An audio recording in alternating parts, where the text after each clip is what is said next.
The sun had just disappeared beyond the distant hills, melting into a soft pool of amber and lavender. A cool hush settled over the sleepy village of Ellerin, a hush that didn't demand silence, but invited it.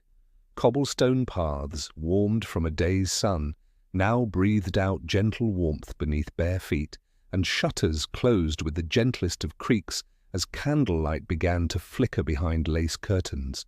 At the edge of the village, where the road turned to moss and roots, stood an old wooden gate. It leaned slightly, its hinges rusted but still willing. Beyond it, tall trees whispered among themselves, their leaves shimmering like silver coins in the moonlight. It was not a forest meant for fear. No wolves howled, no owls screeched, only the softest lullaby of wind curling around trunks and whispering through fern. Elias stood at the gate with a lantern in his hand. The lantern was old, with frosted glass and a thin brass handle worn smooth by generations of use. The flame inside it wasn't harsh. It danced slowly, like it, too, was half asleep. Elias adjusted the satchel on his shoulder, took one last look back at the village, and stepped beyond the gate. The first step onto the path was like entering a dream. The sounds of the village faded away, replaced by the subtle crunch of leaves, the far-off murmur of water, and the rhythmic sway of tree branches above.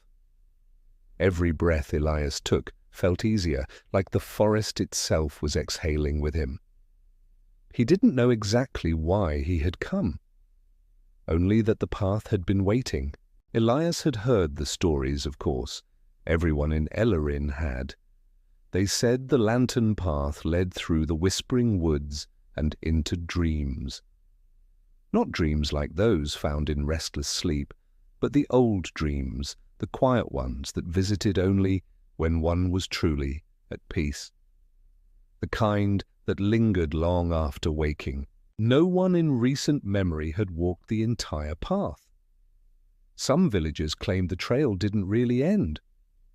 Others said it led to a hidden glade where time slowed to a breath and worries dissolved like mist.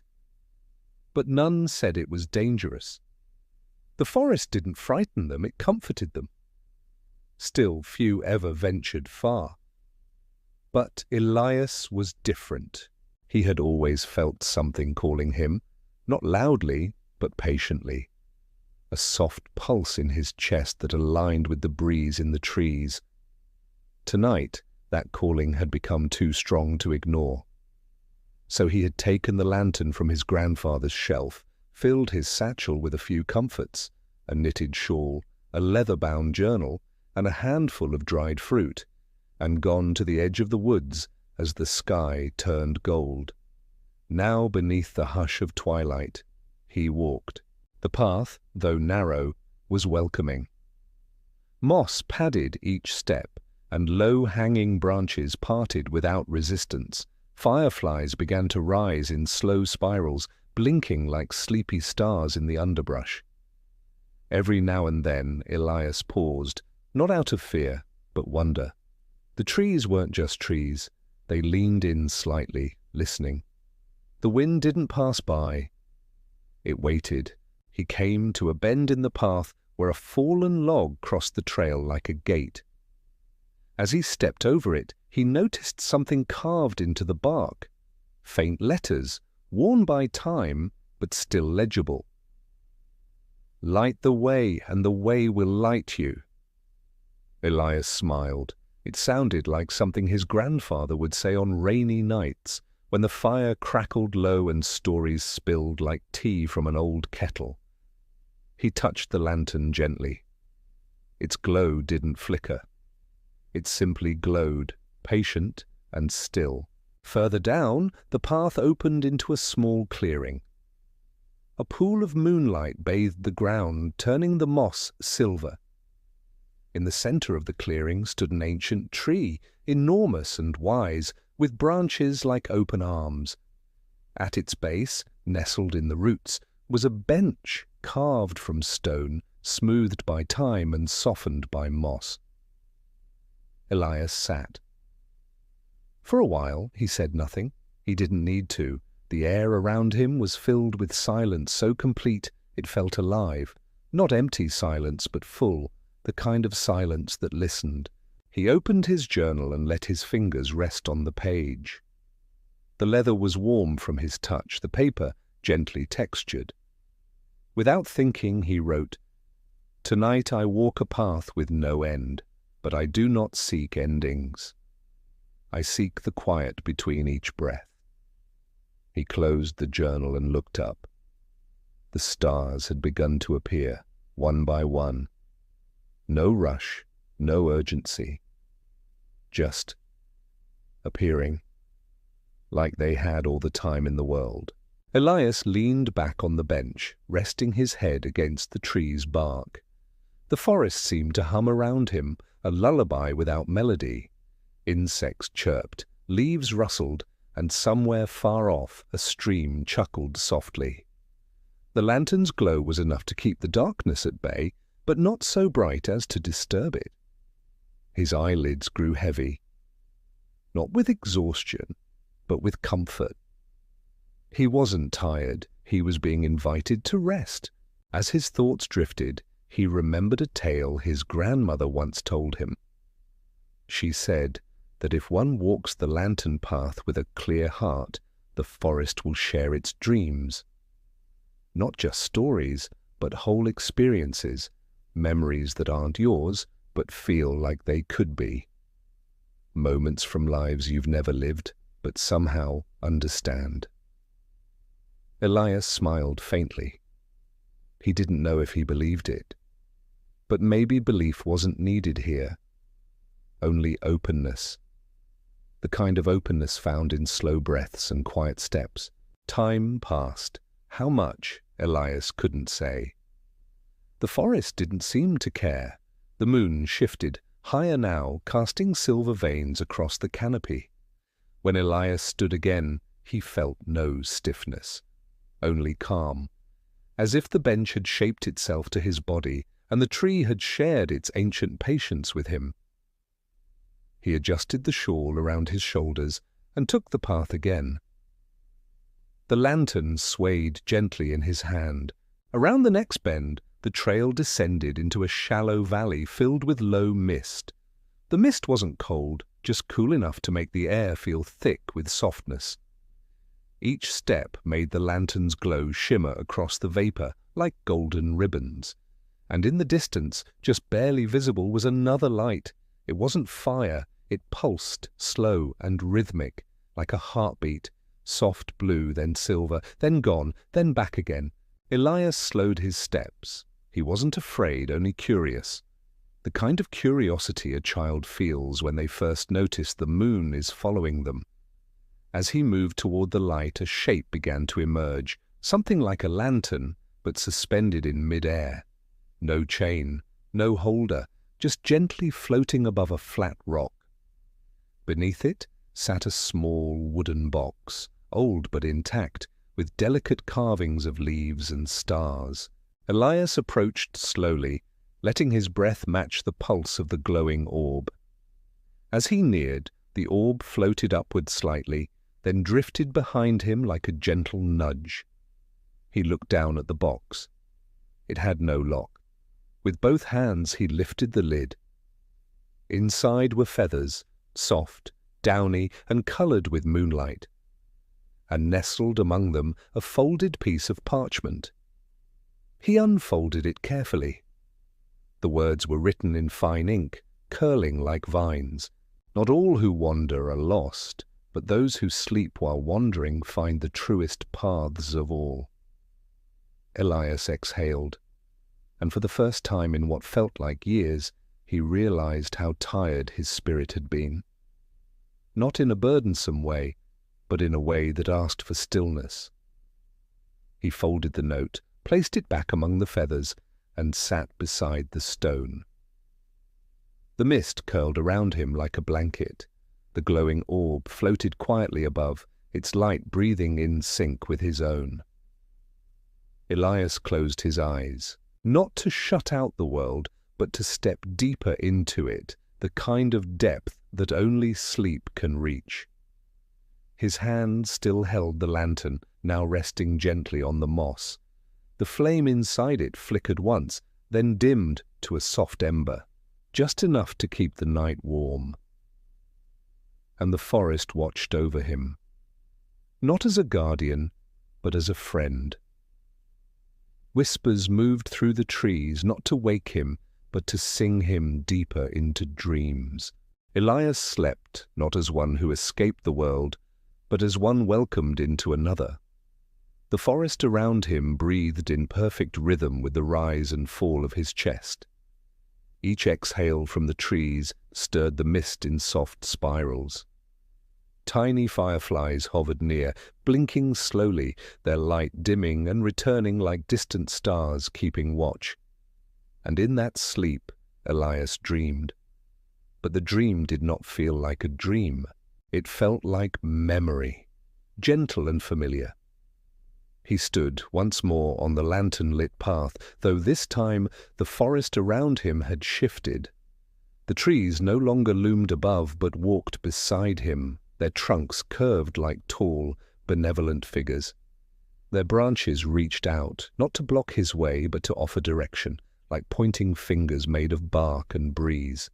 No words were spoken, yet a voice came, soft, clear, and somewhere in its gentleness familiar.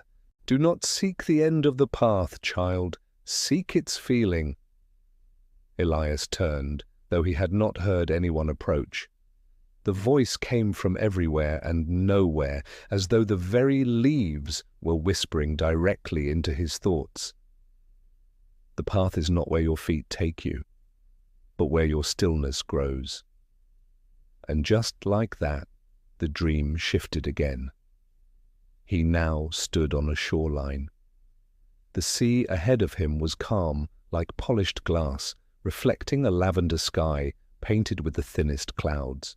On the sand were footprints, his perhaps, but they did not lead to or from anywhere. They simply were. A breeze carried the scent of salt and lilacs, impossible though it seemed. The sea whispered his name, not in words but in feeling. Each tiny wave was a memory, brushing gently against his ankles, leaving behind not wetness but warmth. In the distance, a boat floated, not tethered, not adrift, waiting. The dream gently unraveled like threads of silk drifting on air, and Elias began to stir. Back in the real forest, or what passed for real in such a magical place, the morning light had begun to rise. But it was not like any morning Elias had known. There was no harsh sun, no noisy birds in a rush. Instead, a pearly glow filtered through the trees, bathing everything in silver blue light. It was a morning designed not to wake, but to ease one gently from slumber.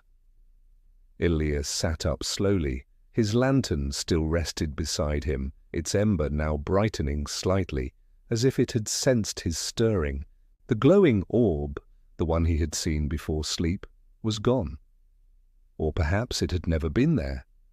But the wooden box still sat on the stone, closed again, quiet and content. Elias stretched, not in a rush to leave, but as a soft thank you to his own limbs. His body felt light, his mind clearer, as though he had let go of something in the night, though he couldn't remember what. He stood, brushed the moss from his shawl, and continued down the path. The forest felt different this morning, wider, more open, not physically but in presence. The trees still stood tall, the leaves still danced on the breeze, but now there was something else, a deepening peace. As if each step further into the woods brought him closer not just to the heart of the forest, but to the heart of himself. The path split ahead. One way curved toward a grove of pale birch trees, their trunks white as milk and leaves like paper lanterns. The other dipped into a shaded hollow where the air shimmered faintly as if laced with dew and memory. Elias paused. There was no sign, no markings, No suggestion of one path being better than the other. Only stillness. Then he heard it. A voice. Soft, musical, and impossibly close.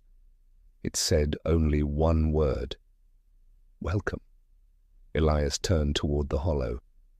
Something within him knew. The voice had not spoken to his ears. It had spoken to his heart. Like the forest itself had acknowledged his presence, not as a stranger, but as a long-expected guest. He descended into the hollow. The air here was cool, not cold. Each breath tasted like spring water and pine. The shimmer he had seen from above wasn't mist. It was tiny particles of golden light, suspended like dust in sunlight, though there was no sunbeam here. They hovered and danced, brushing against his skin like invisible fingertips. At the center of the hollow stood a ring of stones. Not arranged by chance. They were smooth, round, and placed in a perfect circle. Moss had grown over them, but only enough to soften their edges, not hide them. In the center of the circle was a small pool, barely the size of a basin. Its surface was still, yet shimmered like it held the sky. Elias approached and knelt beside it. In the reflection, he saw not only himself, but memories, not just from his life, but from moments he didn't recognize. Children laughing near a stream, a woman weaving stars into her hair, an old man teaching a bird to sing. Were they stories, dreams, or had the forest gifted him glimpses of lives it remembered? He reached out and touched the water. A ripple bloomed, slow and perfect. And as it spread, so too did a sound, the faintest hum, like a lullaby, with no beginning or end. It wasn't a song of sorrow nor of joy. It was the song of being, the hum of existence when all else is quiet. And then another voice spoke, this one more distinct, though still as soft as silk. You carry the light well, Elias. He did not startle. Why am I here? He whispered, more to the forest than to the voice. To remember, it answered. Not what was, but what always is. The quiet inside you, the stillness you forgot you were made of. Elias closed his eyes, and in that moment, he did remember. Not facts or events, but feelings. The quiet joy of reading by candlelight. The steady heartbeat of his mother when he lay against her chest as a child. The sound of snow falling at midnight. The hush before a story is told, the first breath after a long silence. All of it returned, and the forest hummed with him. When Elias opened his eyes, the pool had gone still again. He stood gently and stepped back from the circle. He did not know how long he had stayed there. But time, like everything else in the forest, moved with compassion, not rushing, not pausing, only flowing in peace. The path continued beyond the hollow, flanked by ferns and dotted with soft violet flowers that turned slowly toward the lantern's glow as he passed. And as he walked, the whispering began again. Not voices, but feelings carried on the breeze. The forest did not speak in language, it spoke in knowing. You are safe, you are guided, you are exactly where you are meant to be. Elias walked slowly, not out of caution, but reverence. He passed under an arch of twisted branches that had grown together over years, perhaps decades. Beneath their archway was a sudden warmth, as if sunlight had pooled and waited there just for him. And then a clearing. Wider than the last, it opened into a meadow where dandelions swayed in rhythm, their seeds drifting upward despite the still air. In the center stood a single tree, small, delicate, and entirely silver. Its leaves looked like moonlight caught in motion. Beneath it sat a figure. Wrapped in robes of green and grey, the figure neither moved nor turned, but Elias felt no fear. Only a quiet pull like gravity made of kindness. He approached. The figure looked up. Their face was neither young nor old, and their eyes shimmered like water touched by stars. "You've come far," the figure said, "and yet you have only just begun." Elias nodded. "Is this the end of the path?" The figure smiled gently. "There are no ends here, only deeper quiet." They gestured to the ground beside them. Elias sat. The two said nothing more, not because they lacked words, but because none were needed. Together they watched the silver leaves fall slowly around them, each one a breath, each one a dream, each one a step further into peace. Elias remained seated beside the silver tree, his body still and his heart unburdened. The figure beside him did not speak again, nor did they need to. Their presence was like sitting beside a fireplace on a cold evening, not loud or bright, but steady. A companionship that asked nothing, offered everything, and waited without expectation. The meadow around them breathed with a rhythm so slow it almost felt like time itself had fallen asleep. Petals from the silver tree drifted down like snowflakes, each one turning slowly in the air before coming to rest on the soft grass. When Elias looked closely, he saw that each petal contained a shimmer of memory, tiny flickers like dreams caught in glass. One held a child's laughter, another the sound of rain on a wooden roof, a third the hush of dawn when no one else is awake. These weren't his memories. They belonged to others, maybe to the forest itself. Yet Elias felt connected to them, as if he'd brushed against those lives in some forgotten, gentle way. At last, the figure beside him spoke again. Their voice was quiet and even, like a stream flowing through the roots of the world. "You are learning to listen," they said. Elias turned slightly. "To what?" "To what you've always heard, but never noticed." The figure stood and brushed their robe clean. "Come," they said softly. "There is a place where sound sleeps." Intrigued, Elias rose to follow. His lantern glowed faintly, no brighter than a star just waking at dusk. It cast a pale halo around them as they stepped away from the meadow and entered a narrow path that twisted through the trees. This forest was different. The trees here stood farther apart, their trunks thin and tall like candle wicks. No leaves rustled, no birds called, not even Elias's footsteps made a sound. At first it felt peaceful, but then the stillness deepened, so much so that it began to feel hollow, as if sound itself had been folded away. Elias paused, testing it. He clapped his hands gently. Nothing. No echo, no thud, not even the whisper of skin against skin. The figure turned and gave a knowing smile. "This is the meadow of forgotten sounds," they said. "Everything that's ever been lost, every lullaby, every whisper, every quiet promise comes here to rest." They stepped into a glade. It was wide and bare, carpeted with soft moss. In the center stood a tall structure, delicate as lace and made entirely of shimmering threads that hung like curtains from an invisible ceiling. The threads moved ever so slightly, even though no wind stirred them. Elias approached the threads and noticed something strange. Each one vibrated faintly, as if caught in a silent symphony. He reached out and touched a thread. Suddenly the forest filled with a soft sound, no louder than a breath. It was a lullaby sung by a mother he did not know in a language he did not recognize, but the melody wrapped around him like warmth, like safety.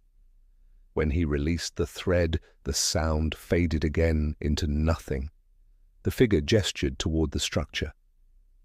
"These are the echo strings," they explained.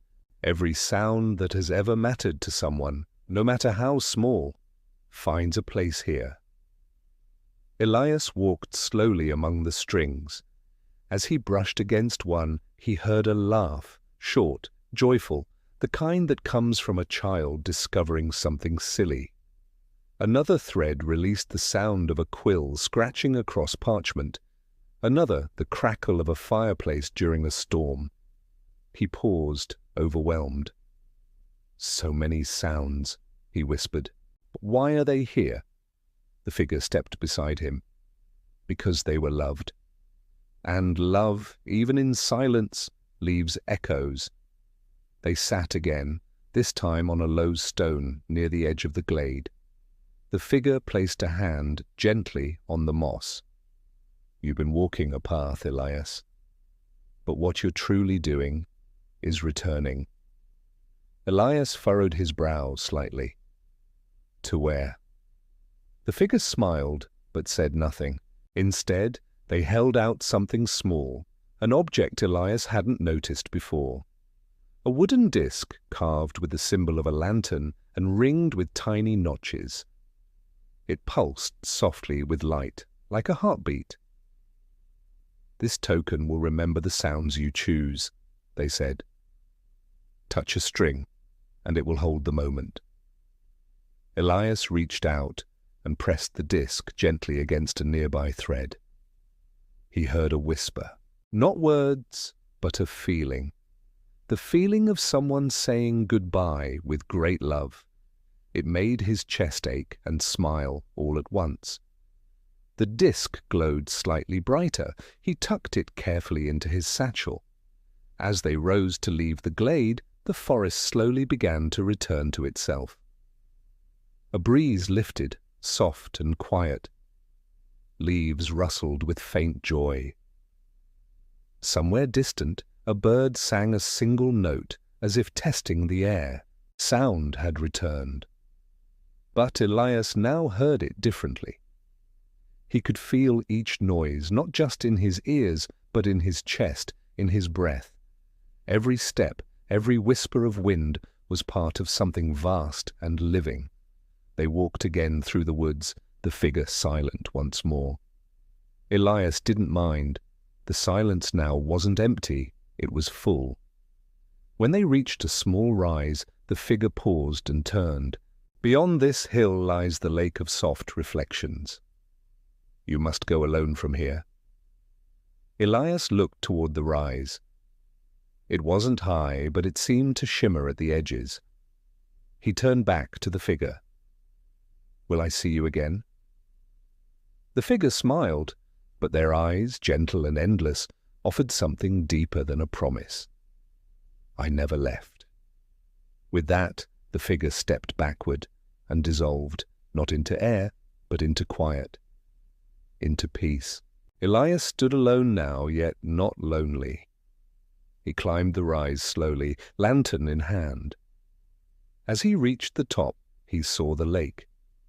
It was not wide nor deep, but it mirrored the sky perfectly. Even the stars, though it was not night, shone in its surface. He stepped down toward the shore and sat on a stone. The forest behind him exhaled. The lake ahead of him inhaled. And Elias, in between, breathed with them.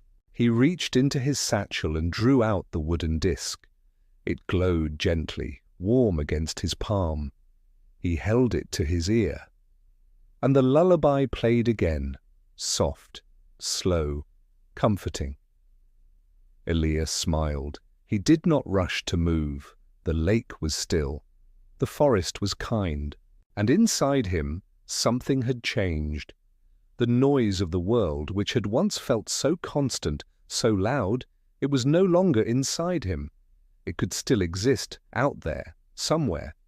But within him there was only peace, a quiet path, a glowing lantern, and the slow, eternal rhythm of the trees. Even the faintest breeze which stirred the trees behind Elias left no trace upon its surface. It was a mirror, too perfect to be ordinary. Yet, as Elias sat at its edge, lantern resting beside him, he did not feel alarmed. The stillness here was sacred, as though the lake itself was holding its breath. A willow tree leaned over the water, its long silver leaves trailing downward like threads of moonlight. Its trunk was hollow at the base, yet it stood strong, watching, waiting. Elias bent forward to look into the water. At first, he saw only the sky, pale clouds drifting slowly, a few birds cutting quiet arcs. Then, as he gazed deeper, the reflection shifted, not changing what was there, but revealing what always had been. He saw himself, but not only as he was.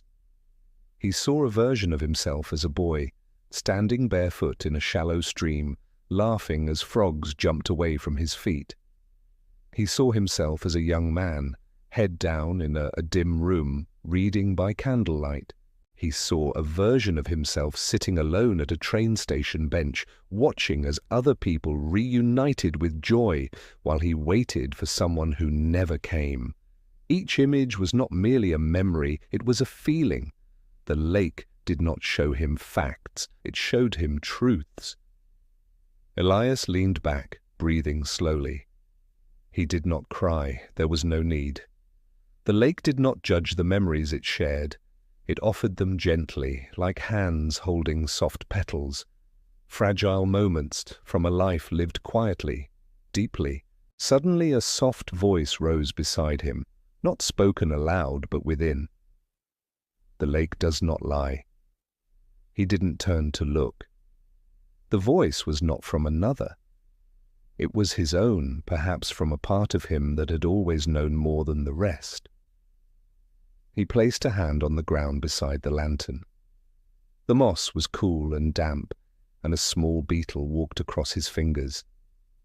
It tickled slightly, but he did not pull away. He watched it climb, struggle, and continue. A life with purpose, no matter how small. After some time, Elias noticed something moving on the far side of the lake. A figure, a young woman in a flowing robe the color of dusk, stood at the water's edge. She didn't wave or speak. She simply watched him. Then she stepped onto the water, not onto, as if the lake, recognizing her, had become a glass floor. She walked with grace, unhurried, until she reached him. Her eyes were soft, the color of twilight. When she spoke, her voice was barely above a whisper. "You've come far, Elias." He looked up, startled. "How do you know my name?" She smiled. "Everyone who walks the lantern path leaves a trace. The lake remembers." She sat beside him, folding her legs beneath her robe. They both stared at the lake in silence for a long while. Elias finally asked, "Is this where the path ends?" The woman shook her head gently. "No, this is where it becomes quiet enough to truly begin." He furrowed his brow. "But I've seen the glades, I've walked with the guide, I've listened to the forgotten sounds." She nodded respectfully. "And now you must listen to yourself." With a graceful motion, she reached into the folds of her robe and drew out a small instrument, a delicate silver bowl and a mallet made of soft wood. She placed the bowl beside the lake and struck it gently. A clear tone rang out, but instead of fading, the sound expanded, not louder, but deeper. It didn't move through the air, it moved through Elias, through the ground, through the trees. As the sound resonated, the lake shifted again. Its surface began to pulse softly with light. Images no longer appeared as simple reflections. They lived within the water, dancing, flowing, fading. Elias saw his childhood dog running through a sun-drenched field. He saw his grandmother stirring a pot of soup and humming a forgotten tune. He saw a stranger he once helped in silence, a man who had dropped his belongings on a rainy street. Elias had offered no words, only a hand. These were not grand stories, but they mattered. The woman looked at him with gentle approval. You've lived 1,000 quiet kindnesses. That is what makes you ready. Ready for what? He asked softly. She stood, lifting the bowl. To enter the dreaming grove. She pointed beyond the lake, where mist curled at the forest's edge. The trees there shimmered with pale lavender leaves, and the air above them wavered like heat on stone. It is a place few reach, and even fewer understand, but you must walk it. Not to find answers, but to learn how to hold questions without fear. She handed Elias a small pouch. Inside were 3 seeds, each glowing faintly with a different color, one golden, one silver, one deep blue. Plant one at the lake's edge before you go, she said. It will remember that you were here. Elias knelt and pressed the golden seed gently into the earth. As his fingers covered it, the moss around it glowed briefly as though thanking him. When he looked up again, the woman was gone. Only her bowl remained, now resting quietly beside the willow tree. Elias rose, taking his lantern and the pouch with the remaining seeds. He stood for a moment longer, facing the lake, whispering a quiet promise to remember.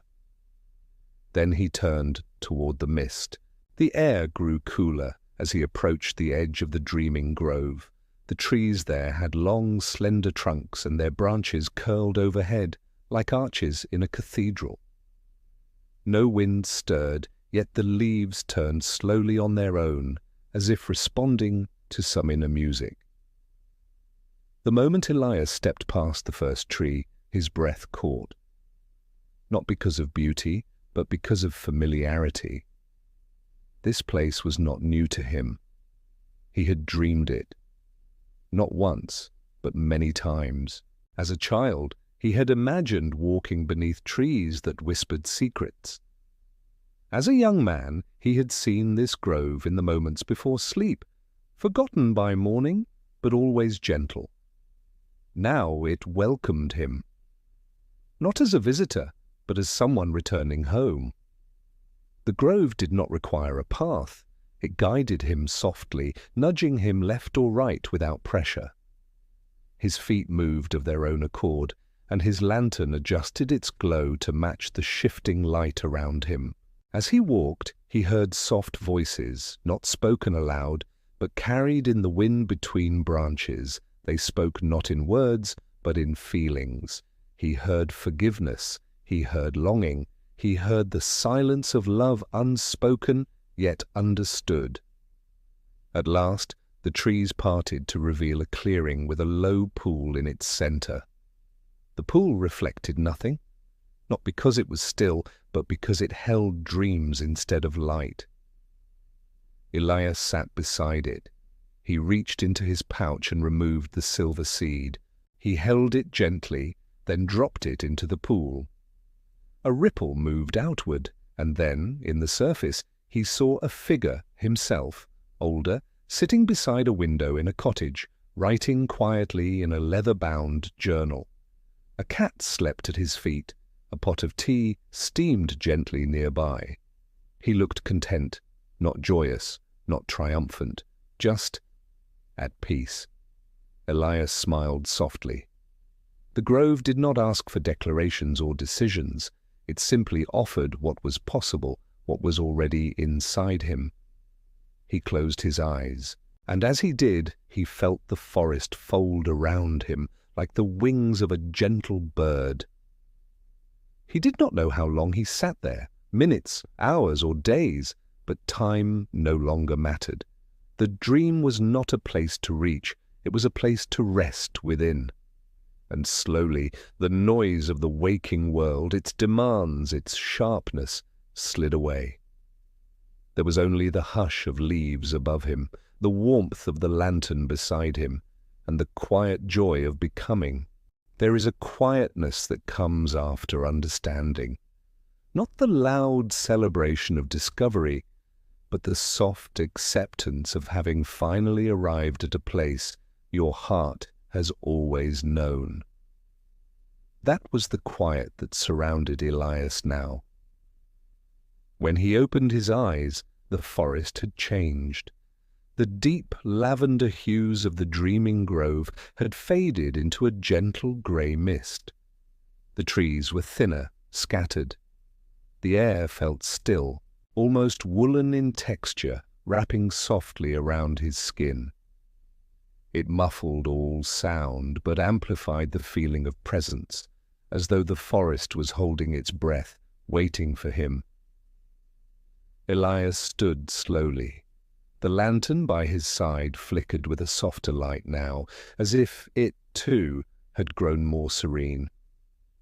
There was no clear path forward. But he knew exactly where to go.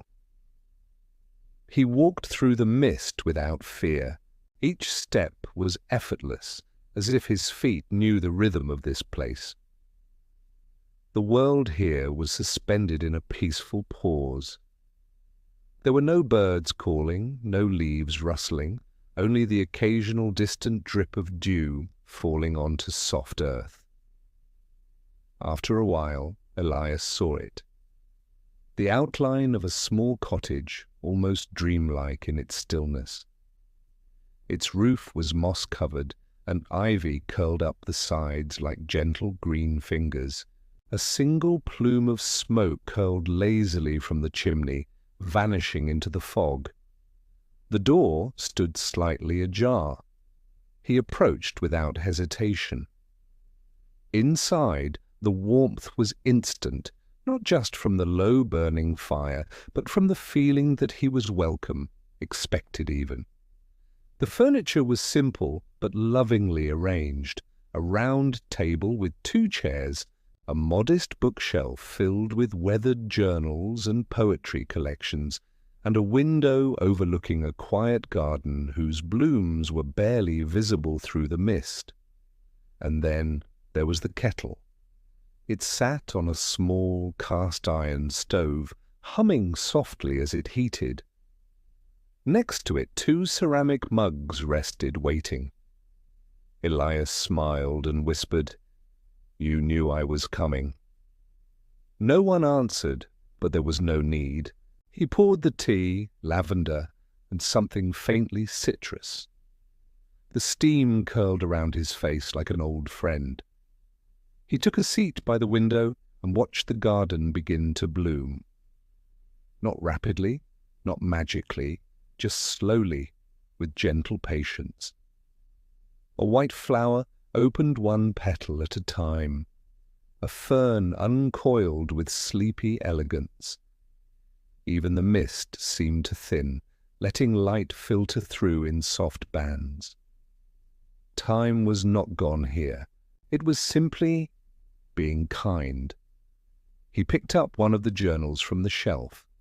Its cover was smooth, its corners worn by use. Inside, he found page after page of handwriting, delicate, looping script. But the words weren't his, not yet. They belonged to someone who had come before him. A line caught his eye. When the world grew too sharp, I found peace in the spaces between things. He closed the journal and held it for a long moment. This place, it wasn't a destination. It was a memory made solid. A dream he had touched so many times in his sleep that it had taken shape. A soft knock interrupted his thoughts. He turned to the door, but when he opened it, no one was there. Only the mist, and, nestled against the threshold, a folded piece of parchment. He bent and picked it up. Unfolded, it revealed a map, but not one of roads or rivers. This map was a story. Each chapter of his journey so far had been drawn in quiet detail. The lantern keeper's glade, the reflecting lake, the dreaming grove, each marked with gentle brushstrokes of colour. And ahead, one final place. The Hill of Quiet Echoes. Elias traced the path with his finger. It wound upward, through thinning woods and windswept grasses to a small hill at the edge of the map. There, a single tree stood, its branches outstretched like open arms. He looked back inside the cottage once more, letting his eyes settle on the lantern. Its light, now golden, flickered in rhythm with his breath. He picked it up. The cottage, like all dreams, did not need to be locked. It would be there, always, waiting in the mist for his return. With a final sip of tea, he stepped outside. The mist cleared gradually as he walked, revealing more of the world with each step. He passed low stone walls covered in soft moss, and fields where dandelion seeds floated endlessly, suspended on invisible breezes. Birdsong returned, distant at first, then nearer. Not the urgent calls of the morning world, but slow, melodic whistles. A lullaby carried on wings. He followed the path gently upward. The hill came into view. It was not tall nor grand. Just a smooth rise in the earth, dotted with white flowers and tall grass that bent lazily in the breeze. At its crown, the tree. It was ancient, wide-trunked and silver-barked, with long limbs that arched in a circle above. Beneath it, a stone bench. Elias sat. The view was quiet and endless. The mist had settled into the valley below, a sea of cloud that stretched to the horizon. The sun above was pale and soft, barely more than a suggestion of light. And then came the echoes, not sounds returning from far-off walls, but memories, not heard with ears but felt, laughter from long ago. A quiet conversation at dusk, the rustle of pages turned by candlelight, a lullaby his mother once hummed when he couldn't sleep. The voices didn't speak in words, they returned in feelings washing over him like tides. Here, at the hill of quiet echoes, everything he had ever loved returned to sit beside him for a while. He placed the last seed, the deep blue one, into the earth beside the bench. For a moment, nothing happened. Then a single blue flower emerged. Its petals opened, catching the wind like tiny sails. It wasn't spectacular. It didn't glow, but it was real, and that made it more than enough. Elias exhaled and leaned back on the bench, the lantern warm by his side. The wind whispered through the tree branches like soft voices speaking the most important truths with no need for explanation. You are not lost. You are simply resting. And resting is not the same as stopping. As the sun dipped lower, Elias closed his eyes. Not to sleep, not to escape, but simply to be. There, beneath the silver tree, surrounded by echoes and wrapped in the quiet music of the sky, he found what he hadn't even known he was looking for, a moment with no need for more.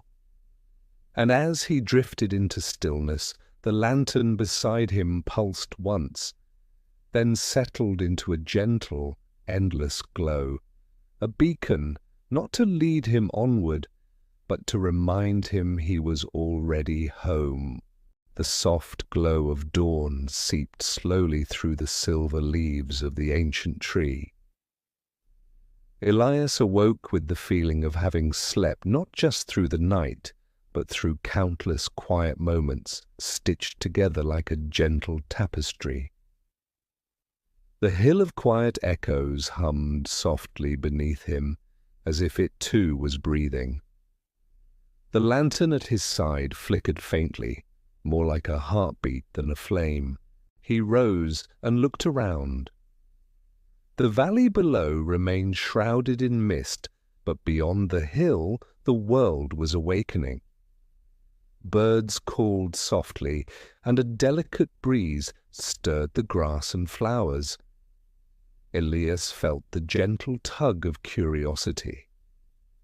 There was one last part of the map he had yet to explore, the faintly marked hidden doorway at the edge of the dreaming woods. It was said that to find the doorway, one must listen not with ears, but with silence. He began his descent. The grass brushed his ankles, cool and damp with morning dew. The mist lingered between the trees, curling like quiet smoke. As he walked, Elias remembered the soft voice from the lake, the woman who had guided him thus far. Listen to yourself. He closed his eyes. The world grew still. Then, from the silence, a faint melody emerged. It was almost too soft to hear, a whisper carried on the wind like a forgotten lullaby. Elias followed the music deeper into the trees. The path became less clear, overgrown with ferns and moss. Branches arched overhead, forming a delicate cathedral of green and silver. The air was cool, fragrant with wildflowers and earth. After some time, the melody led him to a cluster of ancient oaks, their trunks gnarled and thick. Between two of the trees, nearly hidden by hanging ivy, was a narrow archway carved from stone. The hidden doorway. It looked ordinary, but Elias knew better. He stepped closer. The air shimmered around the arch, like heat rising off a stone in summer. His hand reached out, trembling slightly, and touched the cold surface. The moment his fingers brushed the stone, the doorway responded. A soft pulse of light flowed from the arch, wrapping around him like a warm embrace. The ivies slid aside silently, revealing a passage beyond. Elias took a deep breath and stepped through. He found himself in a corridor lined with glowing crystals. Their light was soft, never harsh or dazzling, casting gentle shadows that danced along the walls. The air smelled of rain and fresh pine. The passage stretched far in both directions, but a warm golden light shone at the end ahead. Elias moved toward it slowly, his lantern held high.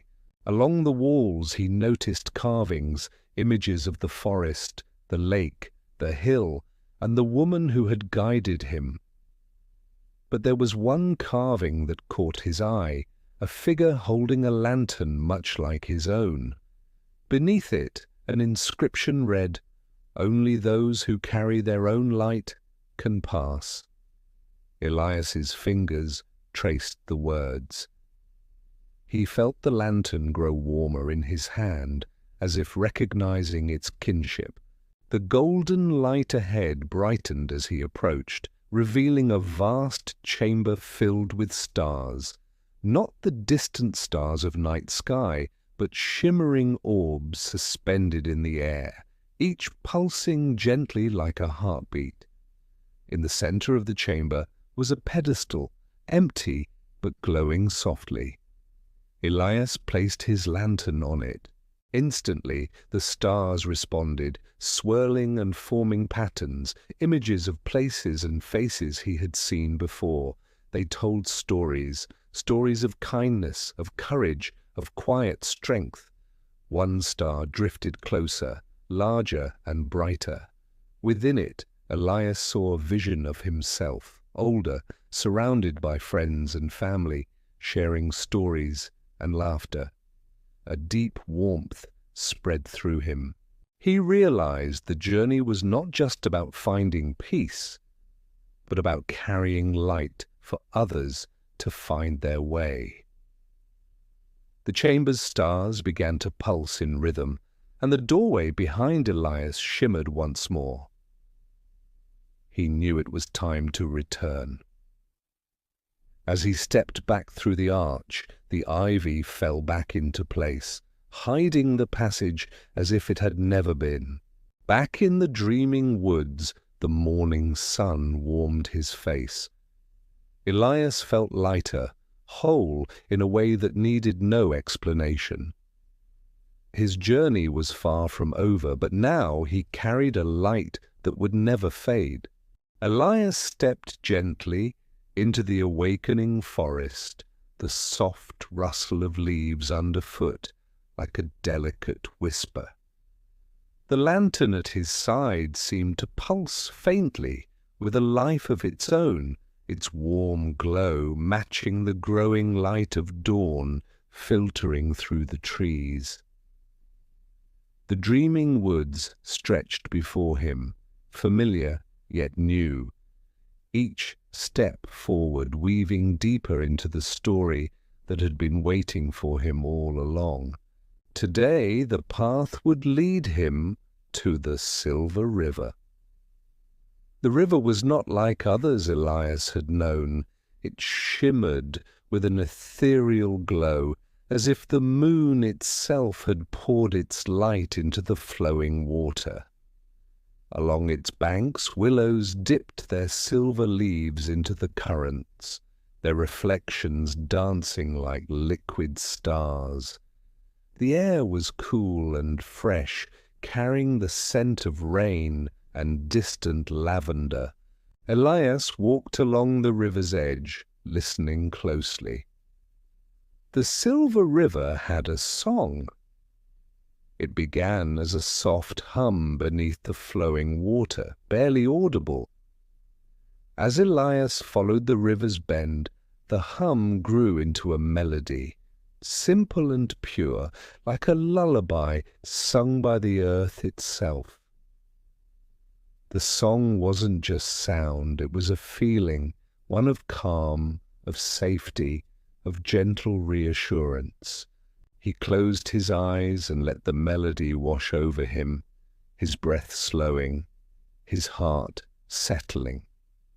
Ahead, a figure appeared by the water, a woman clothed in silver and blue, her hair flowing like the river itself. She smiled softly. "Welcome, Elias," she said, voice like the rippling water. "You have come far." Elias nodded, feeling a deep trust. "Why does the river sing?" he asked. She knelt by the water's edge, dipping her fingers into the current. "The river sings the stories of those who listen," she said. "Every whisper, every secret hope, every quiet sorrow, it carries them all. And in its song, we find healing." She reached out her hand. "Will you listen with me?" Elias took her hand, and suddenly the river's song became clearer. He heard laughter shared between friends under a starry sky.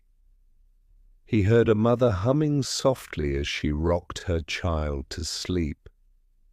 He heard the rustle of leaves in a forgotten forest glade. And beneath it all, the constant rhythm of the river, steady, unending, and full of gentle promise. Time seemed to stretch and fold. The river's melody wrapped around Elias, pulling him into its flow. He felt memories rise, his own and those he had never lived, moments of kindness, courage, and quiet joy. The song reminded him that even in darkness light could be found, and that every story mattered, no matter how small. When the melody faded, the woman smiled again. "Carry this song in your heart," she said. "It will guide you through the darkest nights." Elias nodded, feeling the truth of her words settle deep within him. As he turned to leave, the river's light shimmered brighter for a moment, then settled into a soft, steady glow. The woman faded into the mist, but the song remained. And so did Elias's lantern, glowing warmly, a beacon in the gentle dawn. He walked on, the silver river's melody echoing softly in his heart, leading him onward toward the next part of his journey. As Elias followed the soft hum of the silver river's song, the forest around him began to change once more. The towering trees gave way to gentle hills, draped in blankets of moss and wildflowers. The air felt lighter here, as if every breath carried a whisper of calm. Before him stretched the garden of quiet dreams, a place spoken of only in hushed stories, where time itself seemed to slow, and worries could rest as softly as petals on the breeze. The garden was vast, a living mosaic of colours and scents. Flowers bloomed in gentle waves, soft blues like twilight, pale pinks like dawn's first light, and creamy whites that seemed to glow from within. The air was thick with the scent of jasmine and chamomile, soothing and sweet. Butterflies fluttered lazily between blossoms, their wings brushing the air like whispers of silk. Elias felt an immediate calm settle over him, as if the garden were welcoming an old friend home. In the heart of the garden stood a grand tree, its branches wide and protective, leaves shimmering with a silvery glow. Beneath it, a circle of stones formed a quiet sanctuary. Elias approached and found a seat carved from smooth marble. He sat down, feeling the cool surface grounding him. The garden was alive with soft sounds, a gentle breeze rustling leaves, distant bird calls, and the faint murmur of the river, still singing far away. Closing his eyes, Elias allowed himself to drift, surrendering to the peace that surrounded him. Here there were no worries, no urgent calls to move forward, only the soft pulse of life, steady and slow, guiding him deeper into stillness. Visions came to him, images of peaceful nights spent beneath starlit skies, of laughter shared in quiet moments, of gentle hands offering comfort when words were not enough. Each memory was a quiet dream, a balm for the soul. The garden seemed to breathe with him, every petal and leaf part of a vast, soothing rhythm. As he rested, Elias understood that this place was not just a sanctuary for the body, but for the spirit, a place where the mind could wander freely and the heart could find rest. When he opened his eyes again, the lantern beside him glowed softly, its light mingling with the silver leaves above. The garden of quiet dreams was a reminder. Sometimes the most important journey is simply to be still, to listen, to breathe, to allow the gentle quiet to wash away the noise.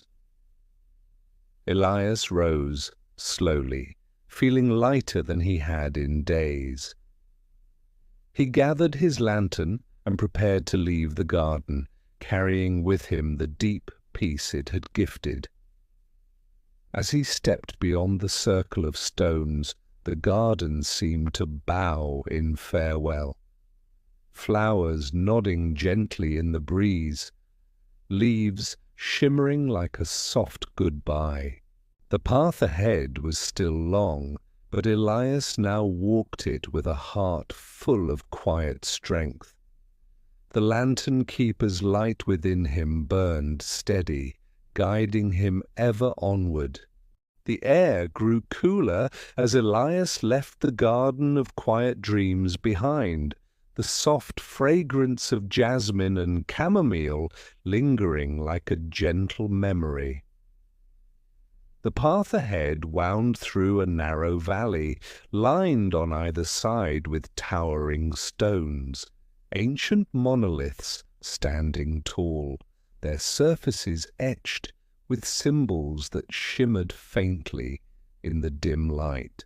These were the Whispering Stones, a sacred place where the forest itself seemed to speak. Elias felt the weight of silence settle around him as he approached the stones. The wind here was barely a breath, yet the air hummed with quiet energy.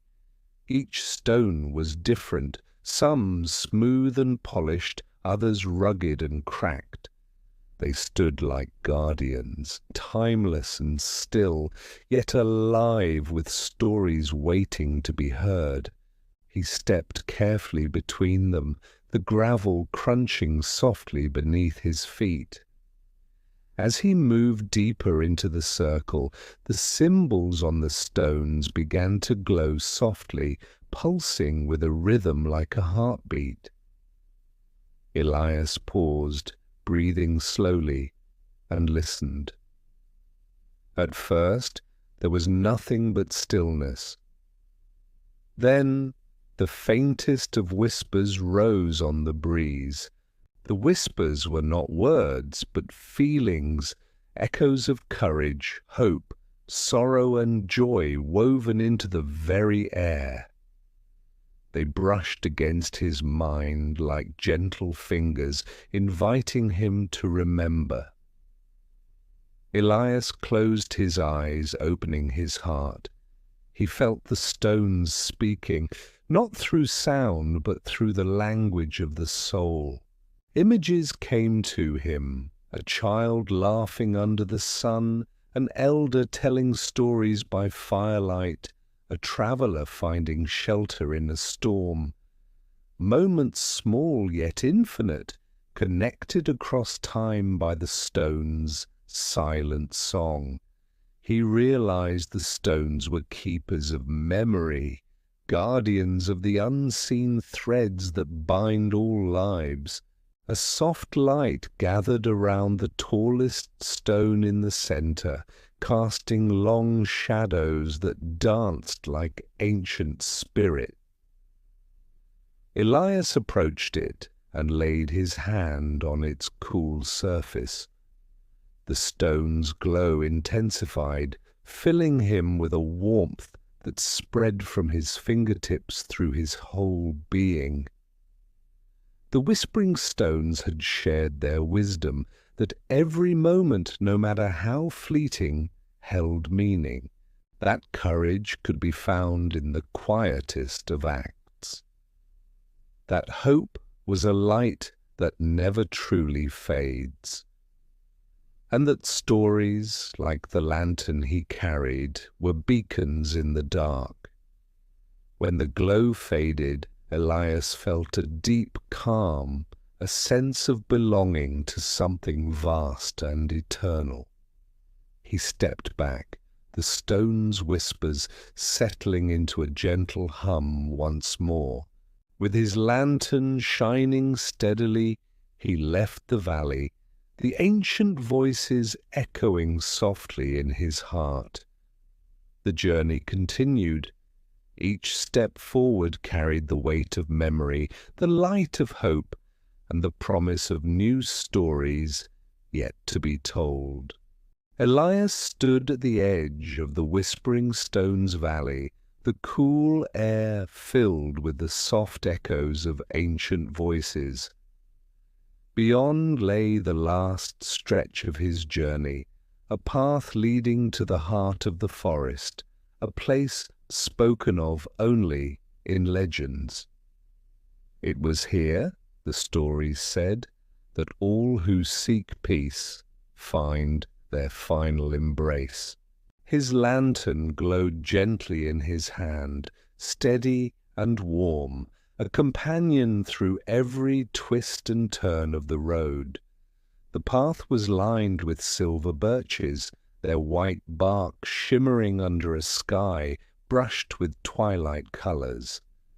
As Elias walked, a hush settled over the forest, a stillness so deep it felt like the world itself was holding its breath. The trees seemed to lean in, their leaves rustling softly in greeting. Ahead, a soft light flickered between the trunks, a gathering of fireflies, their tiny bodies glowing like stars fallen to earth. Elias followed them, their gentle dance guiding him through the darkening woods. The air was thick with the scent of pine and earth, and somewhere nearby a nightingale sang a song so sweet it seemed to soothe the very soul. At last the path opened into a wide clearing bathed in moonlight. In its center stood an ancient oak, grander than any Elias had ever seen. Its branches stretched wide, cradling the sky, leaves shimmering with silver and gold. Beneath the tree the earth was soft and glowing, alive with quiet light. Elias approached, feeling a deep peace settle within him. He placed his lantern at the tree's roots, and the light spread slowly, like the gentle awakening of dawn.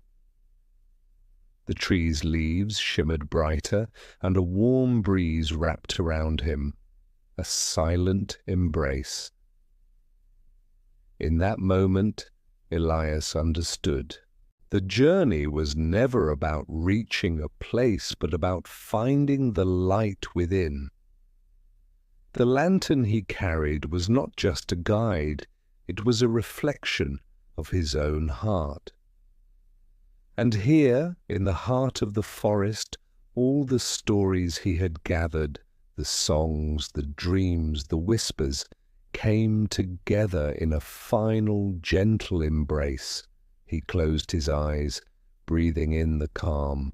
The night was full of stars, the fireflies danced, and the song of the nightingale wove a lullaby that cradled the world. Elias felt himself drifting, a soft smile on his lips. He was home. As sleep wrapped around him like a velvet cloak, the lantern's glow softened to a warm pulse, a heartbeat in the quiet night. The journey had ended, but the light would remain, shining softly in the hearts of all who listen. Long after Elias had laid his lantern beneath the ancient oak, the heart of the forest remained quiet and still. Moonlight bathed the leaves in a silvery hush, and the fireflies continued their silent dance, like memories that had chosen to linger just a little longer. The forest had returned to its natural rhythm. The breeze carried no urgency, only peace. The branches creaked not in warning, but in gentle conversation. And in the quiet of that night, a new presence stirred. She arrived with no sound, no crunch of leaves, no echoing step. The figure was cloaked in starlight, her face soft and ageless. Her eyes reflected every path ever walked and every dream ever dreamed. This was the new keeper. Drawn by the final glow of Elias's lantern, she knelt beside it, placing her hand gently over the resting flame. It flickered once, recognizing her touch. And then, softly, it lit again. The keeper didn't need words. She listened to the silence, hearing in it all the stories Elias had carried. The whispers of the stones, the lullabies of the river, the stillness of the garden. Each tale folded itself around her like a warm shawl. And in that silence she made a promise. To protect the path, to guide those who still wandered, to keep the light alive for all who searched for rest in a restless world. By day the keeper moved among the trees, her presence no more than the shifting mist. By night she sat beneath the ancient oak, holding the lantern close, waiting for the next traveller who might arrive with tired feet and a heavy heart. She never called out. But if you listened closely, very closely, you could hear the soft hum of the lantern's glow, inviting you in. Some say the path no longer exists, that the whispering woods are gone, the stones buried by time, the river dry, and the garden forgotten. But those who believe in quiet things like dreams and lantern light know better. They know the path is still there, waiting. Perhaps one day you'll find it too. You'll step into a world of soft breezes, glowing moss, and a tree that remembers. And when you do, the keeper will be there, with a lantern lit, and a story waiting just for you. In a village that whispered to the edge of the forest, where rooftops were sloped like resting heads and chimneys curled smoke like daydreams, there lived a quiet girl named Mira. She was unlike other children, not because she was shy, but because she listened in a way most people forgot how to. She listened to the wind, to the hush of rain on windows, to the hum beneath her feet as the world turned slowly beneath the stars.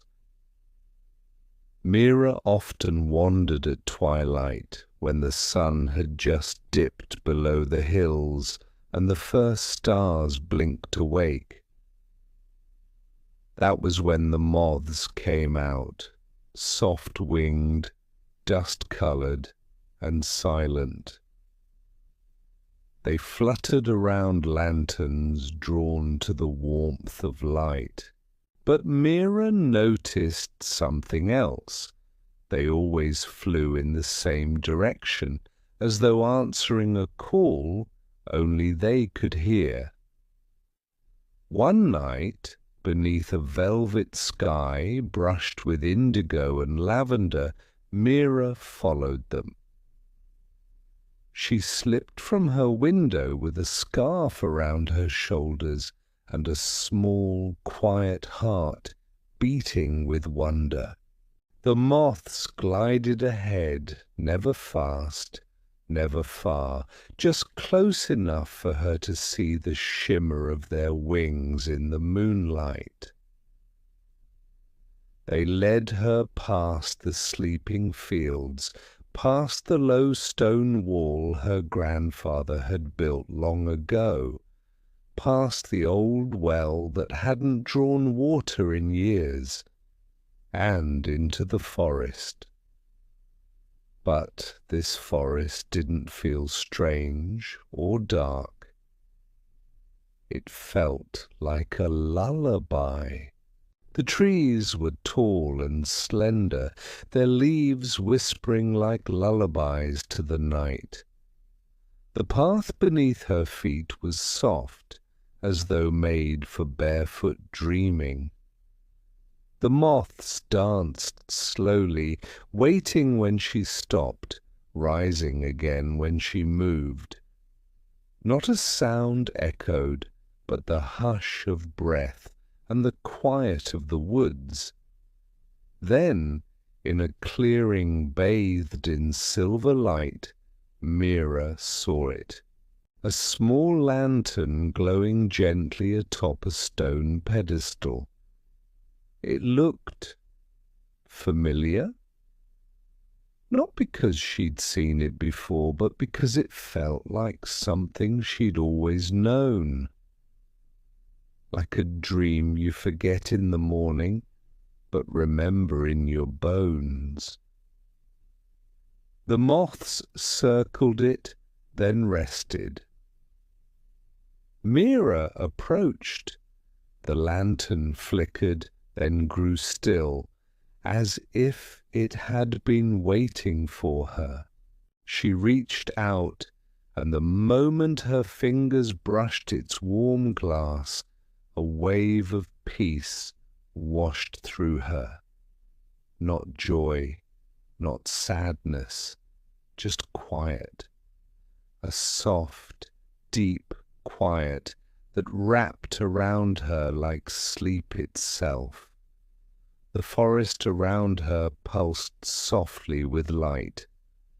A low hum stirred the air, and though Mira stood alone, she felt the presence of all those who had walked the lantern path before her, Elias among them, his light now part of the great hush of the woods. She sat beside the lantern, knees tucked close, fireflies drifting around her like stars. She didn't need to know where the path led. She didn't need to ask why the moths had chosen her. She was here. And it was enough. The night deepened, the air cooled, the trees swayed in slow rhythm. And as Mira's eyelids fluttered shut, the lantern beside her glowed steady and kind. Another dream had begun. Mira awoke with a softness in her limbs as if she hadn't moved in centuries. The lantern's glow still pulsed gently beside her, and the moths had settled on her scarf, wings folded like petals at rest. The forest around her was touched with dawn, not bright, but that quiet silver that melts into the world before the sun arrives. The hush was so complete, Mira felt as though she was still dreaming. She rose, her hands cupping the lantern, and the moment she stood, the moths lifted with her. The path waited. There was no map, no signs, only a feeling, like a soft pull in her chest. So she followed, her steps slow and steady, the hush of her breath the only sound. The trees grew thinner, the canopy lighter. The lantern glowed less to guide her and more as a heartbeat, gently pulsing with warmth. Then the forest opened like a sigh. Before her lay a meadow, vast and endless, rippling with soft grass and wildflowers that swayed without wind. The air shimmered slightly as though the place itself remembered being touched by dreams. There was something strange and beautiful about the meadow. As Mira walked through it, the flowers turned slightly toward her. Some closed their petals, others opened, and she had the strong, quiet sense that the meadow knew her. not in name, but in presence. A soft bell rang in the distance, not a church bell, not a call, but a gentle chime, like glass kissed by the breeze. She followed it. Each step brought her deeper into the meadow's memory. Around her, flowers bloomed in impossible colours, soft blues that looked like sleep, golds like warm memories, pale greens like sighs. And then she saw them, figures in the distance, not people exactly, but echoes, soft outlines like mist given shape. Some sat in the tall grass, others wandered slowly, their steps leaving no trail. One leaned over to smell a flower that wasn't really there. Another cradled a book with blank pages, reading as though it contained the world. They did not see Mira. Or perhaps they did, but chose not to react.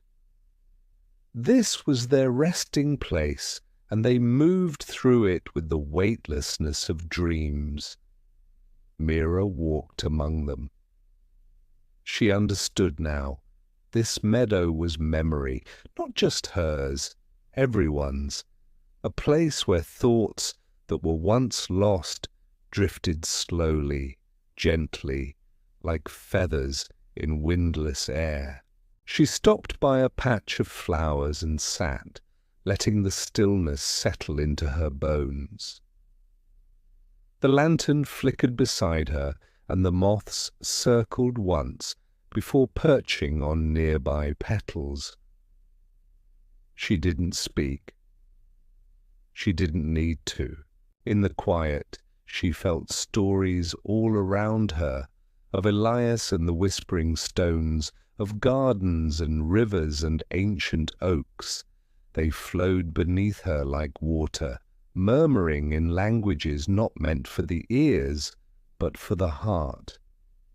And in that silence, Mira let go of every worry she'd carried, not to forget, but to rest. The meadow didn't ask for anything, it simply held her, like a lullaby without words. Time passed in the way dreams do, slow and melting, maybe hours, maybe forever. Eventually Mira stood again, lantern in hand. The meadow, sensing her farewell, shimmered once more like a soft memory returning to sleep. She stepped to the edge of the flowers and bowed gently, not out of habit, but out of reverence. Then she turned and walked back toward the trees. Behind her the meadow swayed, the figures faded into mist, the chime rang once, and then no more, and Mira continued, her path unfolding with every step. The forest greeted Mira as she stepped away from the meadow, its canopy once again folding over her like a calm embrace.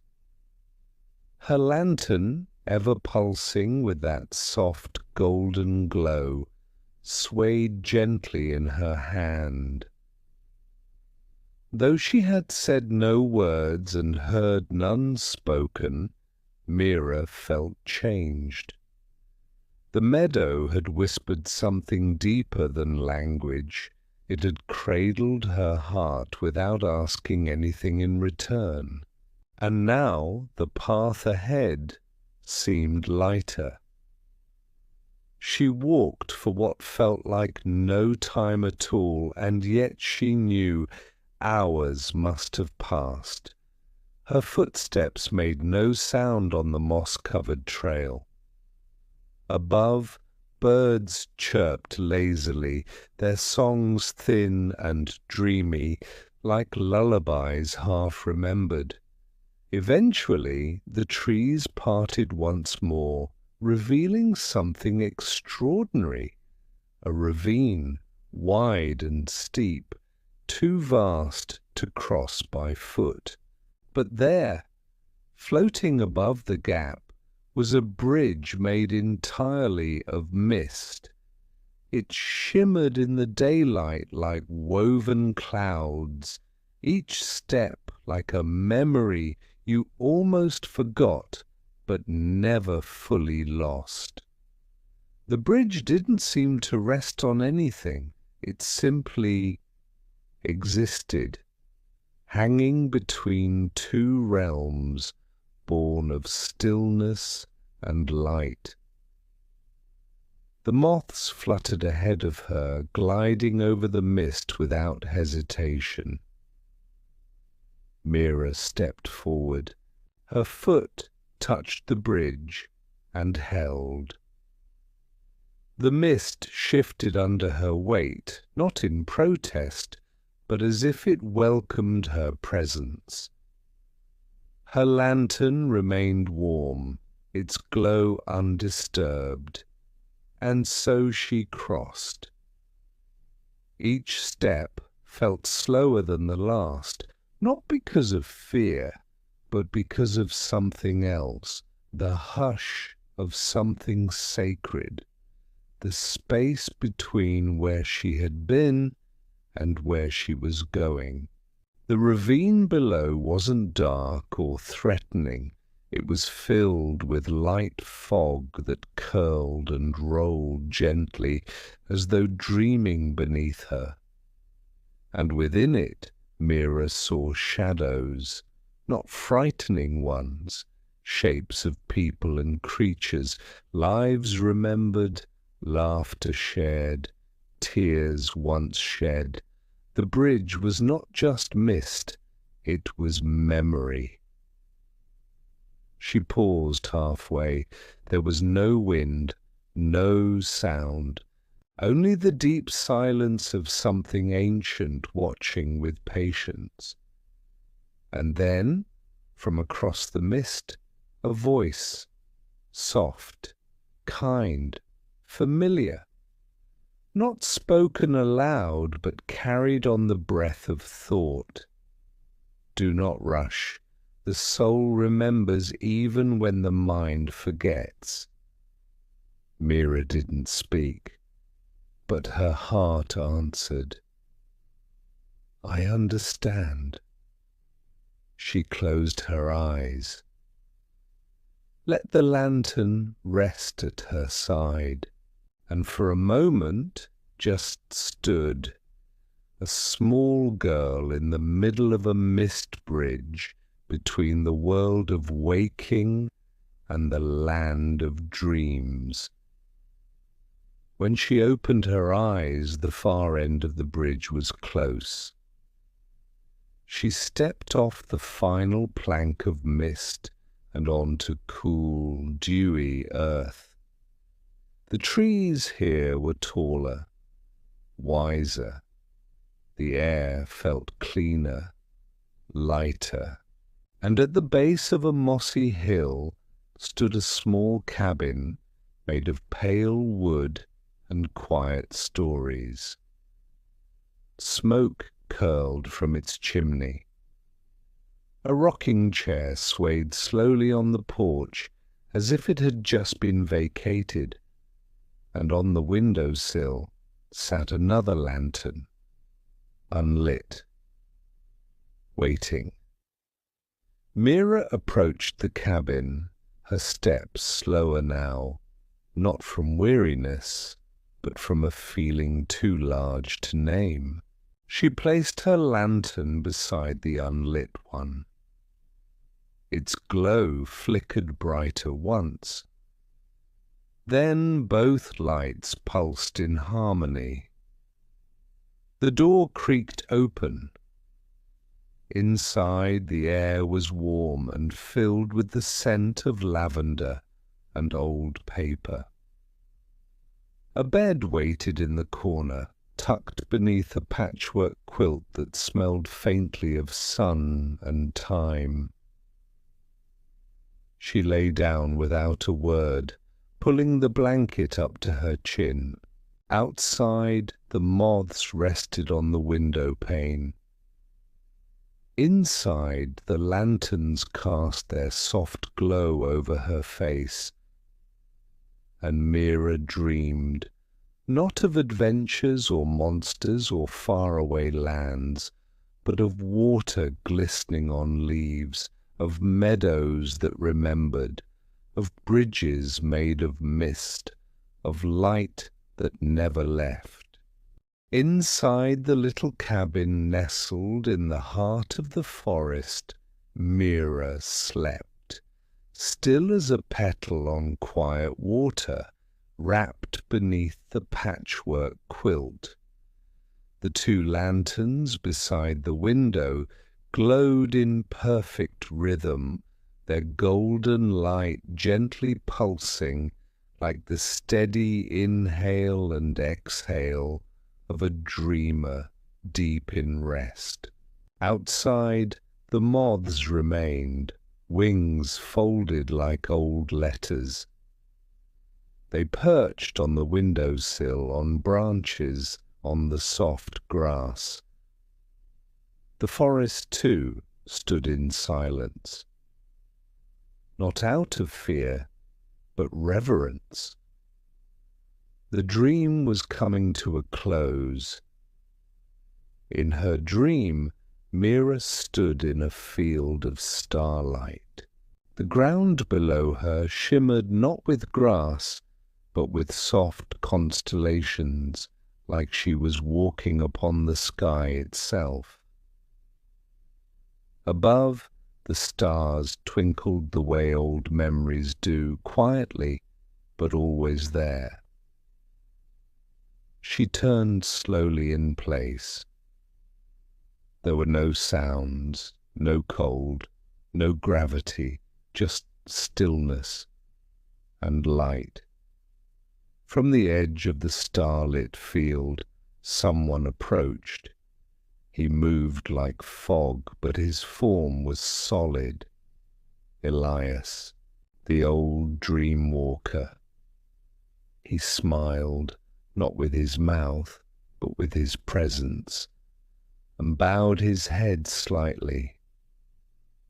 "I wondered when you'd find your way," he said, though his lips never moved. Mira nodded. She knew now this was not her first dream, not her first walk through the lantern path, not her first time being guided by moths. Elias turned, gesturing for her to follow. Together they walked over the field of stars, their steps leaving no mark, and yet echoing across the endless hush.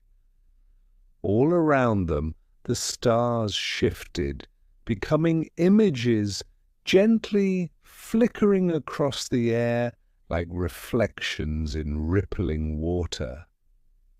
Mira saw herself as a child sitting alone under the old tree near her village, as a toddler laughing in the rain with her mother, as a teenager staring at the moon, wondering if dreams meant anything at all. "These are not just memories," Elias said. "They are parts of your light." "My light?" she asked, though her voice was soft as breath. He stopped and turned to her, placing a hand gently over her heart. "The part of you that watches, that listens, that remembers to be kind to the quiet places." Mira closed her eyes. She felt it, the warmth that had always lived in her chest, even on lonely days, the glow that lanterns responded to. It had never come from the flame. It had always come from her. When she opened her eyes, Elias was fading, his form dissolving like smoke in moonlight. But he was not leaving her. He was returning to the light, as would she, not in loss but in rest. The starlit field brightened, and Mira found herself drifting, not falling, not floating, just being carried on the hush of something ancient and good. She was the lantern now, she was the light, and her path had no end, only softness. In the cabin, Mira stirred. Her eyes opened. The moths at the window lifted gently, then flew into the night. The second lantern on the sill now glowed with quiet certainty, and Mira, smiling without reason, rose from the bed and stepped out into the dew-kissed morning. The forest was the same, but now she could feel every root, every leaf, every pulse of life humming beneath her feet. She walked barefoot, lantern in hand, not because she was lost, but because she was part of the way itself. As she wandered, the world shifted behind her, not vanishing, but folding gently, tucking the dream away until someone else came in search of rest. Eventually, Mira reached a quiet hill that overlooked the entire forest. There, she placed the lantern on a stone, just like the one she had first found. It glowed softly, waiting for the next dreamer.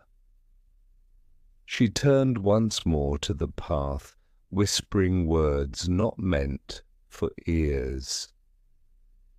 May your journey be gentle, may the moths guide you well, and may you always find your way back to the light. The forest breathed, the lantern glowed, and Mira disappeared into the mist, her heart forever part of the hush that lives between dreams.